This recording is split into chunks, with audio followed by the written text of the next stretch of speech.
What up?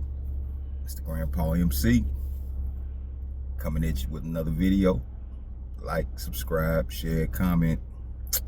Let's go make the donuts. All right, man. I'm gonna just hop around because there's so much talk going on. Like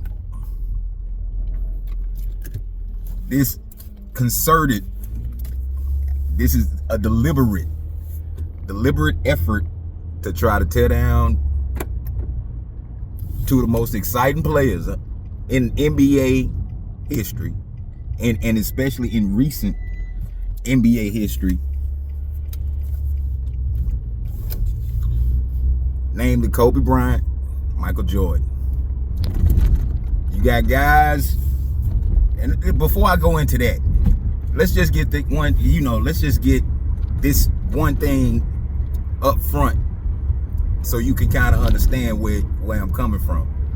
It's a lot of guys that come into the NBA, and especially now, the way it is now, that don't come in wanting to play for championships, trying to win, any of that. They come in for the money. It's all for the money. And if that's the way you want to attack that's okay. But let's not try to like rip down the guys that came in wanting to win. Jordan and Kobe. Chicago Bulls was not a winning organization and hasn't been since he left. They've had their little times, Derrick Rose, Tom Thibodeau, Derrick Rose, Joakim Noah era. That was the closest they ever got back to really contending. But you should look at them now, they not even worried about trying to get back to the championship. Kobe Bryant got paired with Shaq. Up until that point in 2000, Shaq hadn't got out the conference. My bad. He was getting swept out of the conference finals. He was getting swept out of playoff series. He was losing. Kobe was the only player that they had beside him. Penny. He came from Orlando. He was playing with Penny, but I think Shaq might have, Penny and Kobe was made out of two different, they were made out of different stuff. Now Kobe, Penny was tight. But like he was more of a secondary type mindset than somebody that thinks about them. But and I'm getting off base here, but when Penny started gaining notoriety, that's when Shaq had a problem. But with Kobe was undeniable. Kobe was willing to go, he was willing to go back at Shaq, and that created the dynamic. So he picked himself up after that embarrassing six airball performance in the playoffs in Utah, came back stronger and better. Now you got, and I'm gonna go down the line too, because it's a few of them now. It's a few of them now, and this is wild. LeBron James. Now, overall, he has had a good career. But when you look at playoff moments, he's had more puzzling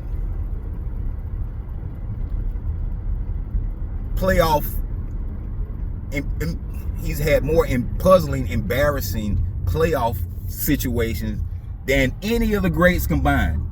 You had Isaiah Thomas with the throw away. He had Scottie Pippen, migraine game.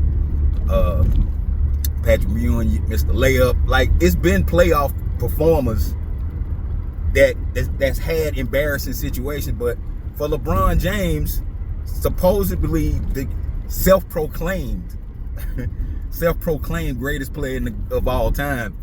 Like, he's had too many embarrassing situations that other players of his stature didn't deal with. You know, you got Kevin Durant. Kevin Durant, before he got on this tip where he, you know, he's agreeing with LeBron now, and him and LeBron are homies. It's an uneasy alliance. You can just tell But KD, he had one of the most embarrassing playoff moments of all time when the Thunder was up 3-1 and they lost 4-3.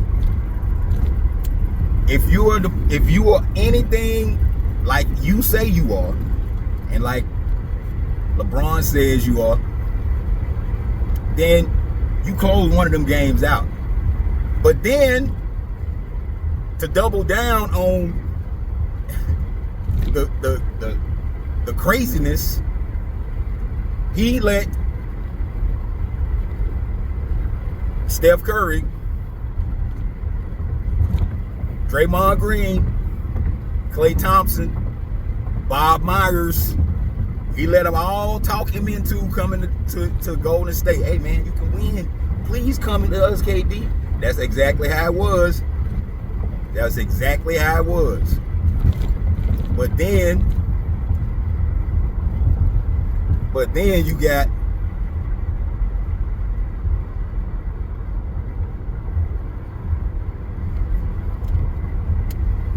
you got Jeff Teague.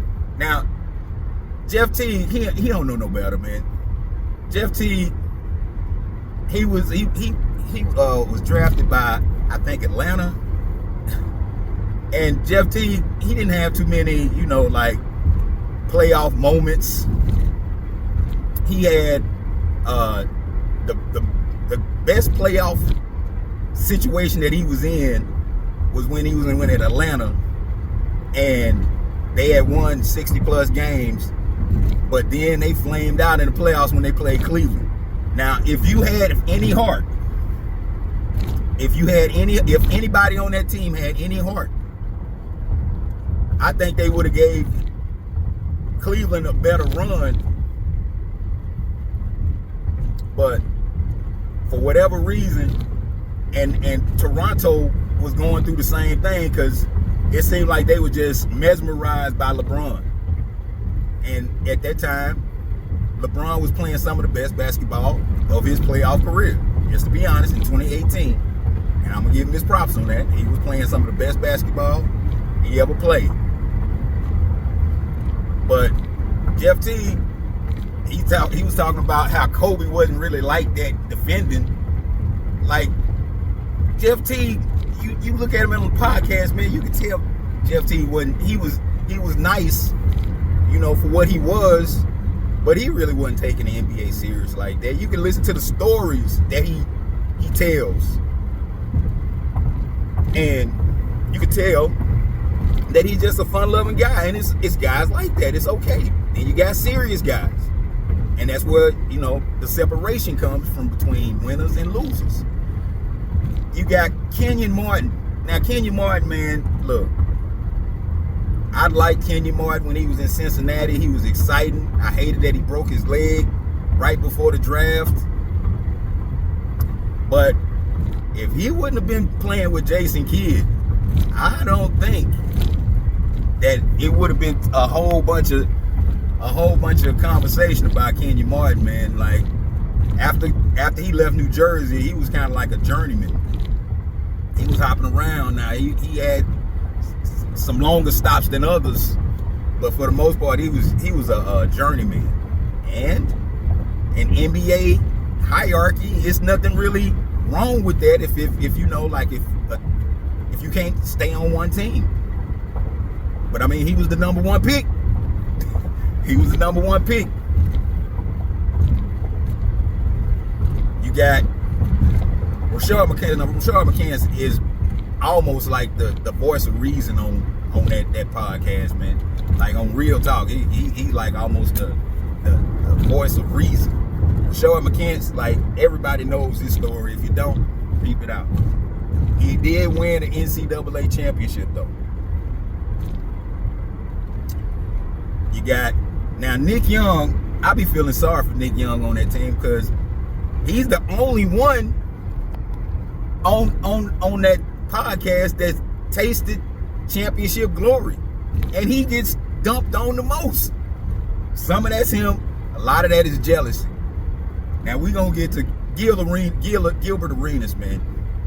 I made a couple videos on him. I don't even need to go in hard, but I had forgot. Because it's been some time since I made those videos. I had forgot they played Cleveland like 4 times. And they couldn't get anything. Now, like a couple times he didn't play. But 2 of them I remember vividly. And you let LeBron James, one of the most weak-minded superstars of our time, intimidate you at the line. And you was on top then. You had been given the Washington Wizards. But, again, alluding to what type of guy you are, he was a fun-loving guy. He wanted to play all the time. He was a jokester. So, his career ended up not being of note past 5 to 6 year point. And all these guys is talking now. Wouldn't dare say this with Kobe if Kobe was still breathing. That's the sad thing. That's the most disappointing thing because that's showing their character, man. And if we don't watch it, like the game is already being taken.